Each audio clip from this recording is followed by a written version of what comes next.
윤 대통령 측의 전략, 탄핵 심판 지연 전술인가? 윤석열 대통령 측이 탄핵 심판을 앞두고 대량의 증거와 증인 신청을 했습니다.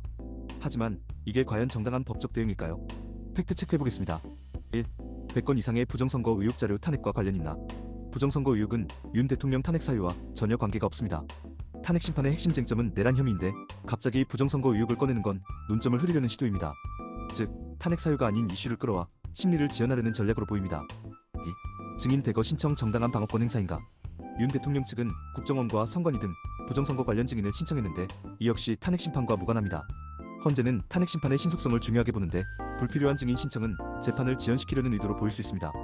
정당한 방어권 행사라기보다 절차를 늦추려는 의도가 의심됩니다. 3. 탄핵 심판 중단 요청 검토 정당한 주장인가? 윤 대통령 측은 내란 혐의 형사재판이 시작됐으니 탄핵 심판을 중단해야 한다고 주장할 가능성이 있습니다. 하지만 탄핵 심판과 형사재판은 별개이며 헌법재판소는 탄핵 사건을 신속하게 처리해야 할 의무가 있습니다.